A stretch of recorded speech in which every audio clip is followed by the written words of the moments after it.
Carl here from Games, Brains and Head-Banging Life, gbhbl.com for short. And my guests at this time, regulars for us at GBHBL, it is Ellis and Lewis of the UK atmospheric black metal band Saarkoth, leading up to the release of their brand new album. As of the time of recording, literally a matter of days away. So whenever you're watching this, it'll either be in the past or it'll be in the future. But we're very, very close. Cult of Nature. Gentlemen, how are you both doing?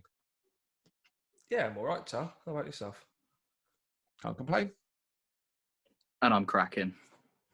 There you go. Last time we spoke, things have certainly changed. It's been a busy old period. How's your 2020 been so far? How have you been holding up now that we live within the COVID time? Starting with you first, Ellis. I'll be honest with you. Not a lot has changed for me. I mean, I work in the NHS, so it's pretty much been business as usual, except I can't go to the pub. So it's like that one lifeline of sanity has just been taken away. Okay. You say that, but you still found the time to record an album, so, you know, there's that. Well, yes. Yeah, there was that. I mean, if you think about it, an album and an EP as well. I mean, it has actually been a bit of a busy year for us, in all things considered, but in terms of just general day-to-day life, it's been a bit less entertaining. Oh, fair enough. Of course. All the gigs cancelled, all the festivals cancelled. It's been a bit shit, really. Yeah. Do you remember when your last gig was? It was October or November of last year at Sheffield. Leeds. Close enough. Right direction. All right, Lewis, how about you? How you been holding up in 2020? Just as well as anyone could be in the circumstances, it's been all right for me, to be honest. I haven't had a single day off as a result of anything. I've been at work every single day since still. So that's kind of a good and a bad thing. I kind of was hoping for maybe a couple of cheeky weeks off, but that hasn't happened. But at least I'm still working. And like you said earlier, we managed to get an album and an EP in. So it was kind of ended up being a busy year, even though it didn't really feel too much like a busy year for us because the EP came out by accident in a way. And then most of the album was already written. It was just getting it kind of recorded, really. So it actually didn't feel as busy as it kind of, considering the amount of stuff we've been able to put out. It's weird you say that. It doesn't feel that busy because it does.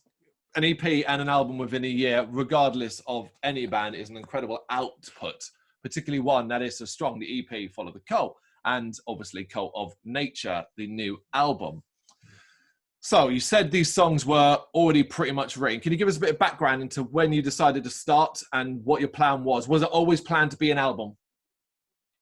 Yeah, I'd say so. It's, I mean, the first song that was for Cult of Nature was originally written during the year period, right at the very tail end, and that's track 6, Praying to Man, which was originally written to be on Era, but we didn't have live drums, so we thought it wouldn't fit, so let's bench it for this album. So if you look at it like that, on a technical level, album 2 started before album 1 released. Wow. And a similar thing is kind of happening with album 3 in that I've already started to demo some things for it. For the last couple of months, I've been doing some demos. So you already got stuff in the works for a third album. Yeah, as of time recording, the second one isn't even out. Yeah. For you then, Lewis, where does this level of prolificness come from, do you think? I don't know where it came from. I think we're still a little bit confused ourselves because when we first started, it just kind of fell into place. We just work well together, and it's kind of like, I used to always say I think I'm a pretty good guitar player and I can come up with great little riffs, but I could never come up with songs. It was just, I couldn't put this idea into a song or whatever. But then as soon as me and Les started trying to do something together, it just fell into place for some strange reason. I don't know if it's because we were just both influenced by the same stuff at the same time. But it just kind of fell into place pretty quickly, and then we've just kind of gone down that path of continuing on with what we started. And has that gelling have you found that strengthening over the past few years? Because demo was 2017, we're now in 2020, so that's 3 years worth of music already. The demo, the first album, the EP, and now a second album. Do you together feel like a stronger unit than you did, say, on the first album? Yes, and I think there's a really clear indication as to why as well, because the first album, pretty much every song that was written on that was written by one of us separately from the other. Whereas this album has had a lot more collaboration within the individual songs. I mean, track 1, Never the End, was pretty much, I think I'm right in saying that that's pretty much the first song that was a fully 50-50 effort of us together in a room writing a song. There was not really any of that on Yera outside of just once songs were written and demoed, tweaks being made by myself or Lewis. This album's pretty much the first big example of that. So I'd say in that sense, yes, we definitely gel together better as a unit. But not only that, we've kind of understood our sound a bit more and what we're trying to do, which helps us to direct our efforts. Yeah, I was going to ask them, what changed? I mean, how is it just been natural progression to this where you're sharing ideas better? Yeah, natural, definitely. It wasn't a planned thing to write that way, because kind of like there's a couple of songs here and there on this album where it's kind of like I feel like this one's my song or Ellis one of his songs. I don't think there's a single song where that doesn't have anything written by either person. Like every song has something from both of us, but most of the songs, to be honest, or at least half, were 50-50 and it was a total accident. So it did start on the tail end of making the first album when there was a song that Ellis was talking about earlier that was originally written for that album. That was a really cool one because that was the first song we've ever done where we literally just fit solidly into our roles. So Ellis wrote all the rhythm parts and I wrote all the leads on top of it. And I was the lead guitarist, he was the rhythm guitarist, and it kind of, that's the only song we've ever done that actually worked out that way, which is pretty cool. And it just so happened, it wasn't on purpose, it's just how we ended up doing that one and how it came, that's just how that one came together, so. You don't feel, sorry, go on, Ellis. I was going to say, on top of that, in the actual credits for this second album, we've just reduced both of ourselves to guitars because the lines have blurred on a writing side, not so much a performance side, but on a writing side, the lines have blurred between who is lead, who is rhythm, because we both just write whichever kind of works for us well. The actual recording, we stick to the kind of predefined roles. But if you look in the booklet, we just write guitars as opposed to more details. Okay. Do you think this sort of sharing as well is something that's come part of maturity as individuals as much as a band as well? I don't think so too much, because I think when we were making the first album, I think if someone had said, if I had a basic idea for a song and Ellis said, I've got loads of ideas to put onto it, I don't think I'd have had a problem at the time, same as I wouldn't now. Yeah. I literally just think it's just how we've changed, our writing styles just kind of changed over time, really. Okay. And when you sort of look back at what you've accomplished now with Cult of Nature, does it then feel more personal because of this combined effort? It came about at a kind of, we've always written pretty much vast majority of stuff, me and Ellis together. Well, I say that, what I mean is the two of us have written most of the stuff, even when we had more members of the band before. But this one was really, really did kind of feel like the fact that it was more collaborative between the two of us, writing the same song together as opposed to writing songs separately and then putting them together. It's kind of cool that, even though obviously it's not how we wanted things to go at the time, it's kind of cool that this one, this one and the EP have kind of ended up being just us as the lineup, because it has felt more collaborative between the two of us. And it just so happens that it's us, it is us. Continuing that then, you've already sort of brought it up then. Obviously, you two are the members of Saarkoth. How goes bass and drum searching at the moment? Is it still just waiting? Yeah, it's still waiting. I'll be honest, we probably haven't been searching as hard as we did, say, last year. Yeah. But for me, that reason is because I feel like there's probably not much attraction to be joining bands at the moment, especially for like a drummer, because it's not like we can even meet up. I think you can still go to rehearsal studios; they're still open, or Yeah. at least when we're not actually in this national lockdown, they're still open. But in terms of actually being able to get together and play live and stuff, which is what you want to join a band for, Yeah. there isn't really much an opportunity for that. So I feel like if you recruited somebody, it would just be somebody who'd be sat in the Facebook chat until we're allowed to actually meet up and play live, and record and write. It's not like, say, drums or something that you can just write by yourself. Is it? No, you're not wrong. It's an interesting predicament to be in, Yeah. where but it clearly isn't hindering you at this stage. Well, it's allowed us to, like I said, the album's been in the works since we finished the first one, since before we finished the first one, in a sense. And we've always had we've had the title for a long time. We've had the general idea of that this is going to be album number 2 for absolutely ages, but we've focused on all the shows that we had. So it has the fact that we can't play any has allowed us to kind of get our asses into gear and finish it off, and we finished it off really, really quickly, and accidentally made an EP in the process. So it was a good thing in terms of being productive for recording. But yeah, in terms of searching for a bassist and a drummer, we're struggling to get in the same room as each other at the minute. So it's a struggle. But I mean, there is the idea that perhaps there's drummers out there that haven't been able to play during all this lockdown stuff that might be absolutely dying to play with a band. But at the same time, I want, if that's got to be someone who wants to join your band forever, so, like, well, not forever, but like wants to join your band as a member. And that's kind of like, we haven't been searching so much because we've got no gigs. So it's like, I don't know, it's a weird one. You kind of think maybe there's some drummers sitting around that are absolutely dying to play with a band, but at the same time, we've got no gigs, so we could just focus on writing songs and all that kind of thing. So it's a tough one. So how would you feel then at this stage, say a year down the line, about welcoming new people in? Do you think you'd be comfortable with it? Or you think you'd be excited or apprehensive? Probably a combination of all three, to be fair. Yeah. I mean, I'd definitely be excited to get somebody in.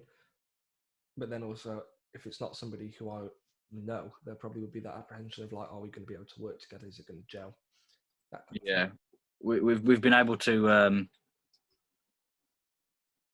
everyone we've played with pretty much so far, we've been able to work with friends who we've known for a long time. So and we know kind of, you know, like Asa was always well into the same sort of music that we were, so we knew that was going to work well. So it will be weird, but it will be exciting as well. You just have to see how it goes. I can't really say how I'll feel about it until I'm working with someone else. So that's it. Yeah, completely understand. But of course, you did work with others on this album. You do have a few guests here and there. Some of it quite noticeable as well. Quite standout noticeable. You want to give us a little bit of detail about them and how you got involved? Yeah, I mean, with Ryan Wills from Deadwood Lake, who did the solo in track 6, Praying to Man, he just straight up asked. He asked, well, he told us he wants to do a solo, so we found him a place to do a solo. Oh wow! And then, so that solo has been sat there for as long as that song has, nearly. Initially, he did the drums for that song as well, but when Mike took over on programming the drums, he scrapped them and did his own. Yep. And then with Mike, it was a case of right before we were about to receive the finished songs, he suggested, he had his guitar in his lap and he suggested he could do something. So he said, yeah, if there's a place for it. We kind of worked out a sort of area and said, there you go, do that. And then about a week or two later, we had that solo as well. But I'd say both times it was people kind of hinting or asking that they'd like to do one. with both of them. That's kind of encouraging, isn't it? When people are coming to you to ask to guest on your songs, right? Either that or they don't think they're good enough and they want to try and do us a favour. Like, oh well, yeah. I mean, I'm not sure which. The standout moments on the album were definitely the bits not written by us. Obviously, I've heard the album. Yeah, it's one of these really difficult things when I start mentioning thoughts and opinions, because you don't want to sound like you're blowing smoke up people's asses. But in all honesty, I think this is quite a step up for you, considering I thought the first album was great as well. I consider this album a real step forward in your sound, gentlemen. Congratulations on that review. You can read it when it comes out.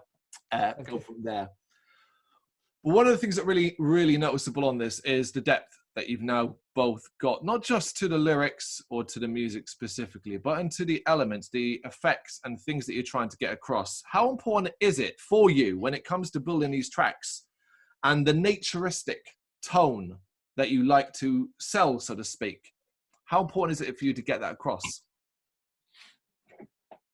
See, I'd actually say that there's probably less of that kind of added elements than there was on the first album, because on the first album you had a couple of instrumental tracks that are like filled with birds and wind and stuff, and whereas on this you don't really have that. You've got a couple of choirs, a few clean vocals, and then and in terms of keys and strings, there's a lot less of that. I'd feel it's just the way it's been placed within the songs is probably more effective. Certainly more prominent, perhaps. Yeah, I think it comes down to how we've written the two our respective guitar parts together as well with this one, because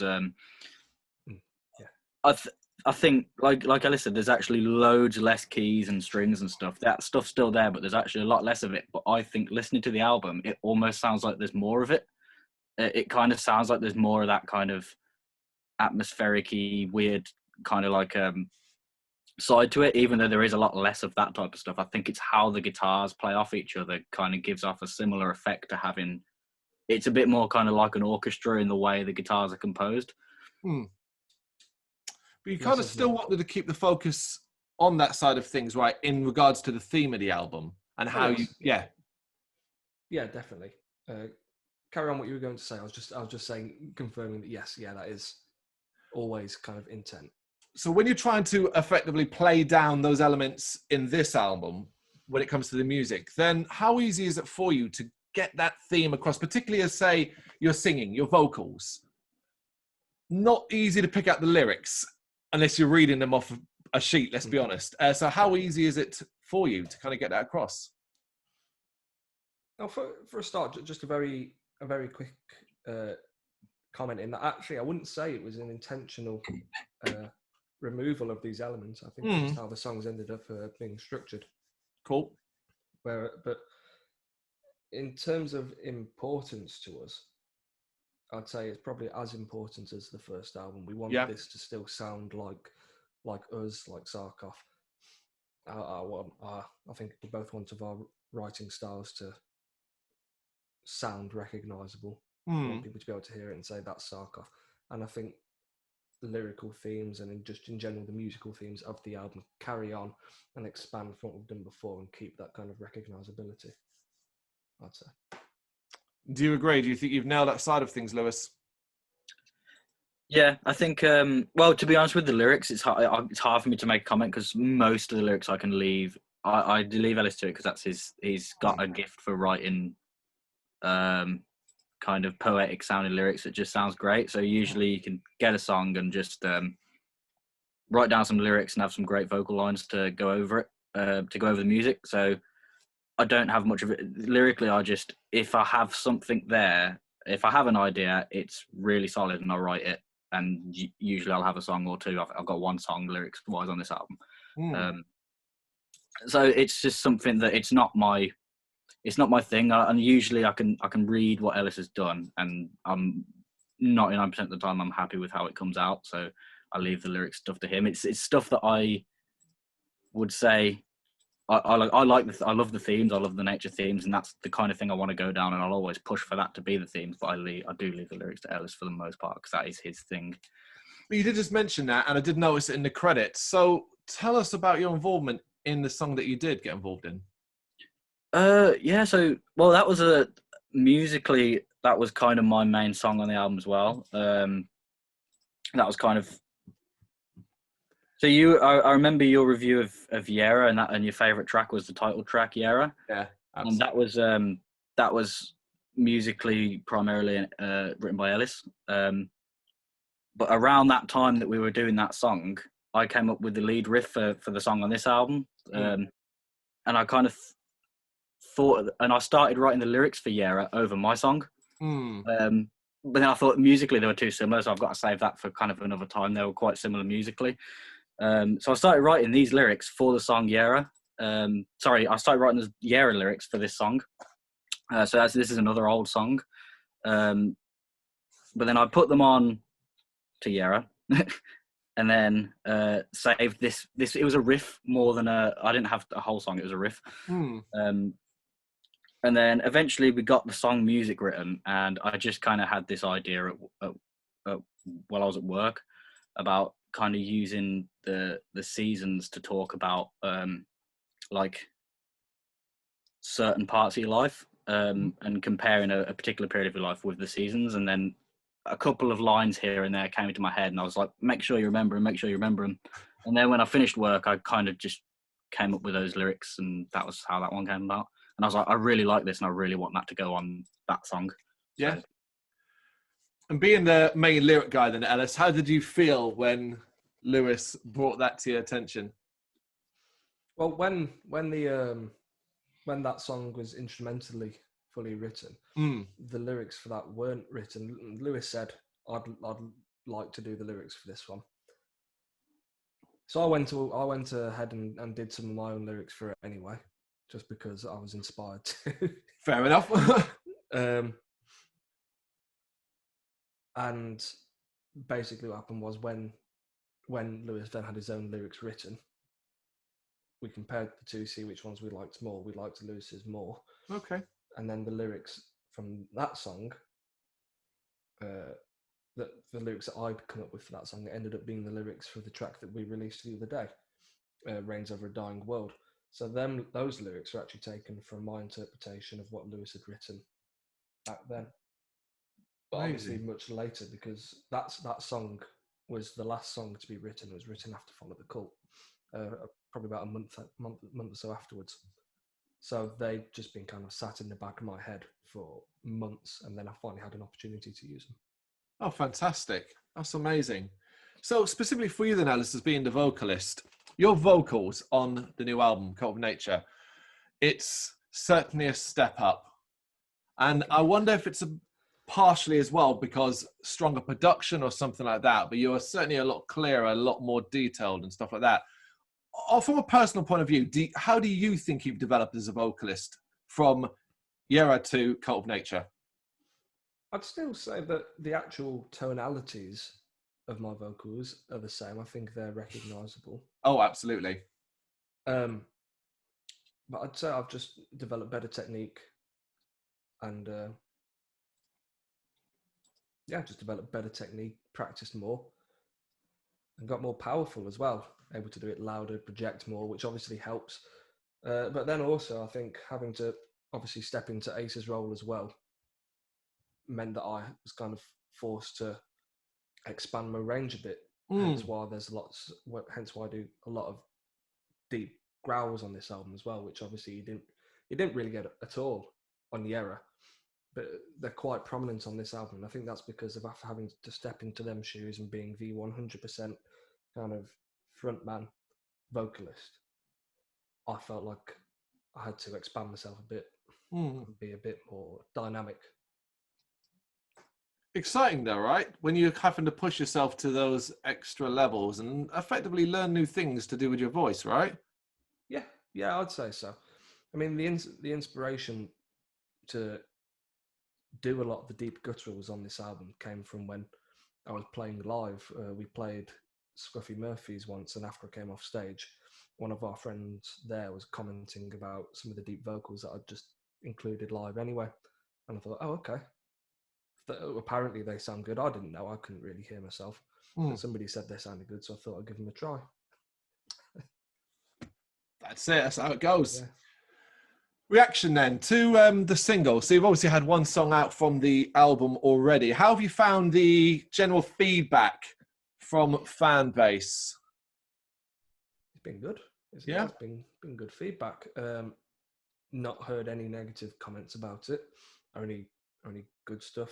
Everybody seems to like the step up in writing style. I mean, it's a bit of a different song for us. It's a very doom heavy song. Quite dynamic as well in its flow. It jumps about a bit from slow to fast to slow, and then to just a really like nice bluesy end. And then obviously it gets a bit horrible towards the end as well with that crying sample. So people like the dynamics, people like the production. It was a really good response. I mean, that song on our personal YouTube channel has got more views on it than anything that we'd uploaded before. So it's had a bigger reach as well. Why do you think that is? Why do you think it potentially has had a bigger reach? I don't know, maybe we just got a bit better at promoting, or... I feel it might be due to the fact that we've done quite a lot of live shows, and some of them have been really... like when we played the Blackwood Gathering, quite a few people... It felt like we made quite a few fans who didn't really know who we were on that day, and they thought... Because we had quite a few people coming out. We only had 2 CDs left of the first album when we got there, and we had loads of people coming over trying to buy CDs, and we had none to sell to them. So it kind of felt like maybe, they went home. After that, they didn't have our first album, but then as soon as we put something else out, something new out, it was kind of like, oh, it was that band. It was that band that we saw, so they checked it out. I feel like we've made a kind of a bit of a fan base from some of the shows we played, to be honest. Slightly funny story about what you said there about there only being 2 CDs that we had left. One bloke bought both of them. Oh, didn't even get to share the love with it. He had them both. I think he bought one for him and one for his missus or something. But, that's lovely though. It sells it out, but that's still good enough. Yeah, he was saying, I bought both of them. I was like, well, they're the only ones we had left, because we didn't work the merch stand. The organisers ran the merch, so we didn't really know what was going. Yeah. So what's your personal, both of you, each, favourite song from the new album? The one that you think, that is the crowning glory of Saarkoth's work? Lewis, I'll let you take this one first, because I've got to think about that. I'll imagine it will change every day or week. Yeah, it has changed quite a lot.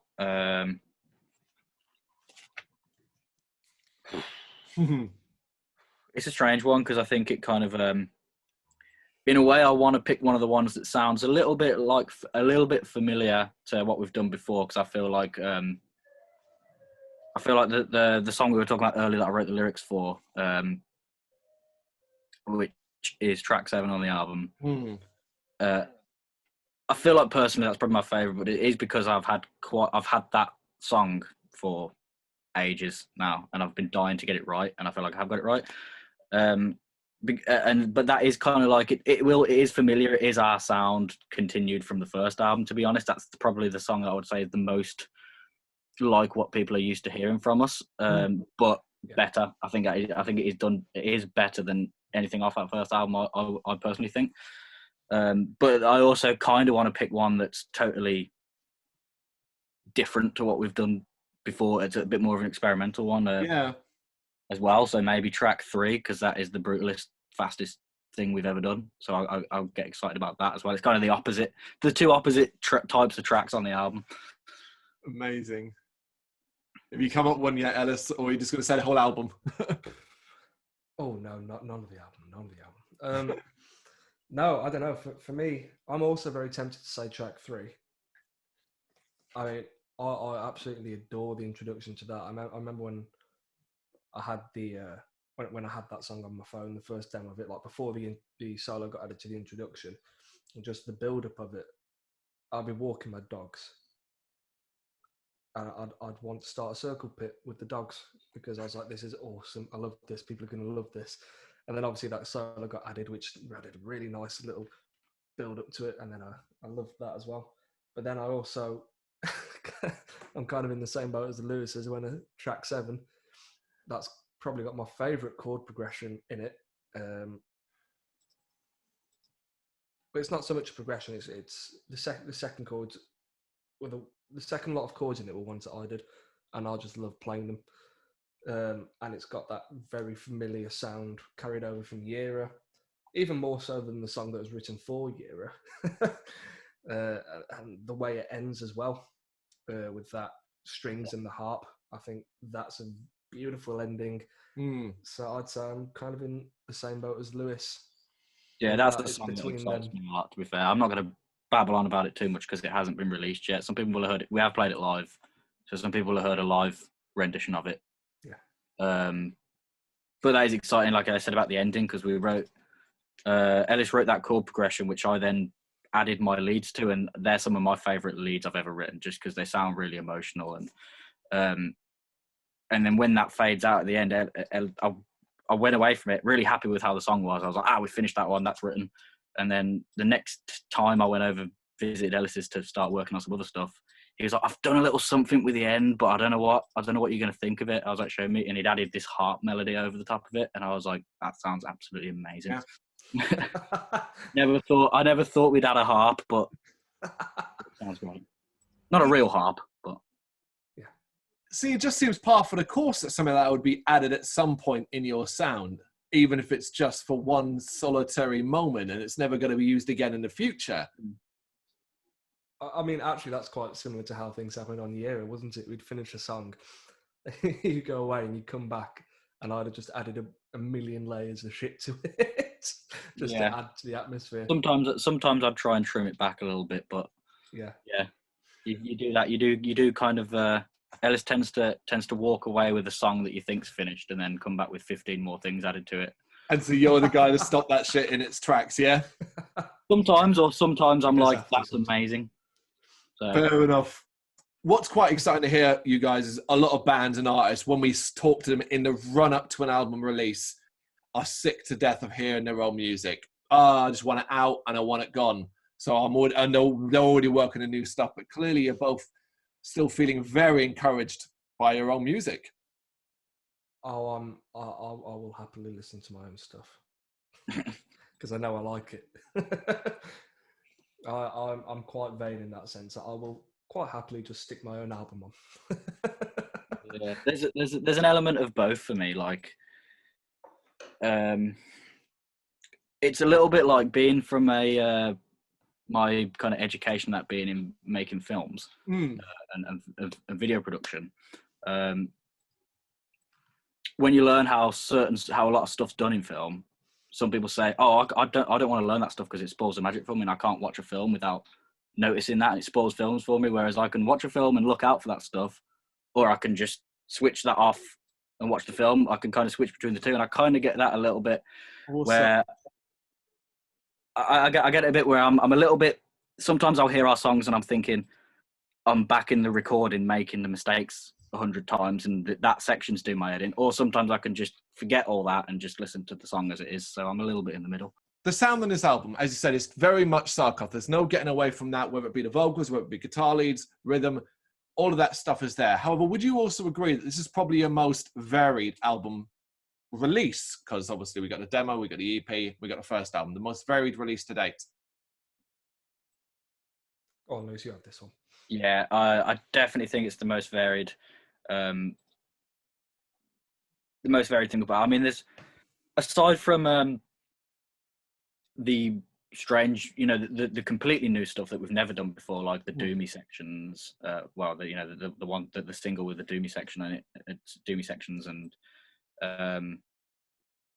the stuff that's completely new. I think the way we've incorporated elements that were already there has been done in a slightly more varied way than it was. It felt like the first album, there was a little bit more of a formula to every song, where it would have a certain type of build up, and then there'd be a slow down section, and then it would come back again. There's a little bit of that here, but I think some of the song structures are really different. So all the elements are there, but they're just kind of pieced together in a bit of a different way to what we've done before. And I think every song is pieced together a little bit differently. So I think that's the main reason it's varied. Aside from new ideas, it's the way we've utilised kind of sounds that have already been there. You're proud of this, yeah? Yes. Yeah. Good. I'd say also it has a better flow to it as well. I don't mean flow as in track by track. I mean in individual songs. I think that they all have quite a nice amount of movement to them. They all stay interesting. Nothing carries on for too long. Not that things did in Year, but I just mean there's a bit more pop, a bit more excitement to it. Okay, cool. So what's a realistic expectation for you both over, say, the next 12 months? A realistic expectation of what Saarkoth can potentially accomplish? Oh, probably not a lot. I did say realistic. I don't know. It just depends on how productive we are. I mean, I'm sure Lewis is the same as me in the fact that I can't write if I do not want to. Like, I can't sit down and go, right, I'm going to write a song today. Right. I've got absolutely nothing in my head. So, I mean, there are songs on this album that went months without any lyrics because I just couldn't think of anything. And then one day I'll get one line, and then all of a sudden the whole thing will blossom. Yeah. So it just depends on how inspiration strikes. It really does. This next 12 months could be incredibly productive. We could get most of the next album done. We could get another EP done. Or we might not get very much done at all. It really, really depends. I'd like to be able to get most of an album done. You know, we're in lockdown. We can't play live. So why not release something next year? I don't know. It just depends. We can't win. I can't force myself to be creative. Of course. Well, yeah, it's kind of the same sort of thing for me. Me and Ellis haven't sat and discussed what's next. We've just focused on getting this done. For me personally, I'm kind of, especially with the COVID situation, in terms of playing live, I want to have a band for when we next play live. I kind of want to have a band for it. Yeah. I don't want to go and do what we were doing before and do it with tracks. As much as I had loads and loads of fun, it's just not what I want to do. At least that's how I'm feeling right now. For me, I want to just sit with my guitar and see what happens with that in terms of new stuff, to be honest, and see where the COVID situation goes. And until then, I just want to